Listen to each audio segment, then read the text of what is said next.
یہ جو اب بہانے بناتی ہیں نا کہ میرا خامد بہت سخت ہے اور اس کا حکم یہ ہے، آپ بھی جانتی ہیں کہ یہ بہانہ ہے، کیونکہ جہاں ہم اپنی منوانا چاہتی ہیں وہاں خامد کو ہم کتنی فوقیت دیتی ہیں، یہ مثال مشہور ہے، یہ کہنے کی ضرورت نہیں ہے۔ فرعون جیسا ظالم، جابر، شقی القلب شوہر بیوی کی فرمائش پر موسیٰ علیہ السلام کو قتل نہ کر سکا، بلکہ اپنی زیر کفالت پالنے کا فیصلہ بھی کر لیا۔ سورۃ القصص آیت 9، وقالت امرأة فرعون قرة عین لی ولک لا تقتلوا عسى ان ينفعنا او نتخذہ ولدا وهم لا يشعرون۔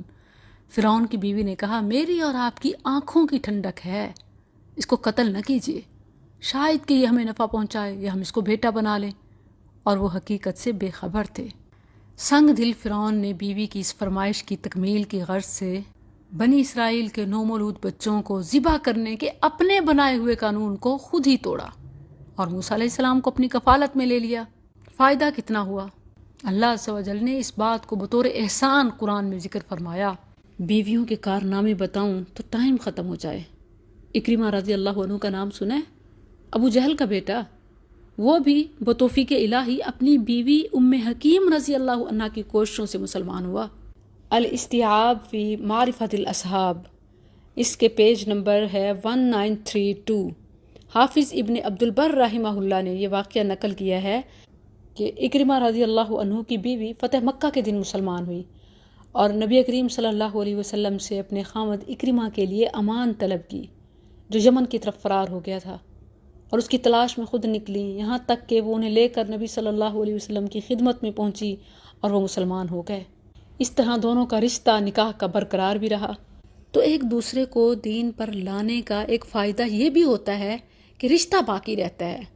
ہمارے رشتوں میں خرابی کی، بربادی کی ایک وجہ یہ بھی ہے کہ ہم میں سے کوئی نہ کوئی، ایک نہ ایک یا پھر دونوں ہی دین سے دور، دین بیزار ہوتے ہیں۔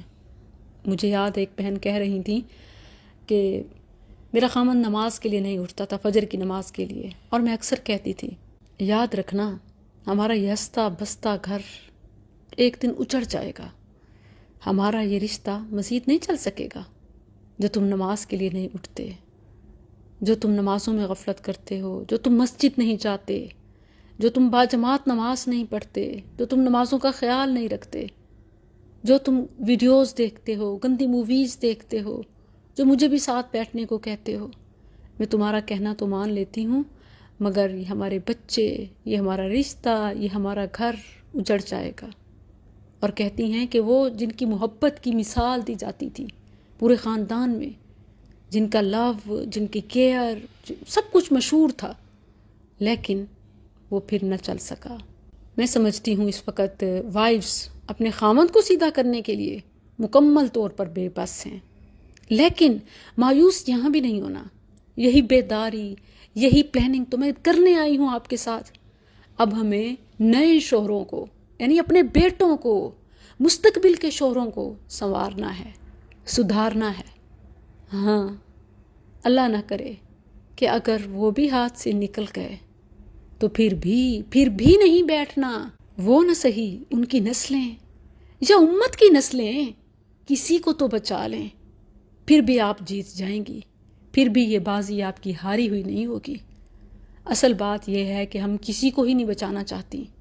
آسیہ کی مثال دیکھ لیجئے، جس سے میں نے بات شروع کی تھی۔ پانی میں بہتے ہوئے اجنبی بچے کو اپنا بنایا، پالا پوسا، تو امت پر احسان کر گئیں، بنی اسرائیل کو غلامی سے نکال گئیں۔ بإذن اللہ کیا ہم بھی یہی سوچ اور اتنا بڑا جگرا رکھتے ہیں؟ ہرگز نہیں۔ کہتے اپنے تو برباد ہوئے، ان کے بھی ہوں، جیسے میرے ویسے دیورانی کے، ویسے نند کے۔ میرا گھر نہیں بچا تو اس کا کیسے بچے؟ میری خوشیاں نہیں ہیں تو اس کی کیوں ہوں؟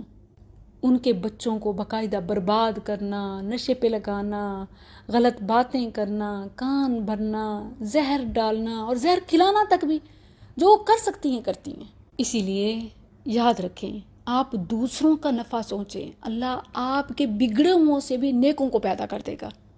نبی صلی اللہ علیہ وسلم نے طائف کی بستی میں پتھر کھاتے ہوئے، فرشتے بھی آ چکے ہیں، اللہ کے نبی آپ دعا کریں، آپ حکم دیں تو ہم ان پہاڑوں کو ملا دیں اور یہ بستی والے کچل جائیں۔ آپ نے کیا فرمایا تھا؟ نہیں، مجھے امید ہے کہ اللہ ان کی نسلوں سے مسلمان پیدا کرے گا، امت کی قیادت کا کام لے گا۔ تو اگر خامد بھی نکل گئے، بچے بھی نکل گئے، پھر بھی مایوس نہ ہوں، آپ امت کے بچوں کی اصلاح کا کام کریں، اللہ آپ کی نسلوں کو سدھار دے گا۔ اور یہ اللہ کا وعدہ ہے، والدین کی یہ نیکی کبھی ضائع نہیں ہوتی۔ کان ابوہما صالحا، ماں باپ کی نیکی کا صلہ اللہ نسلوں میں بہتری کی صورت میں دیتا ہے۔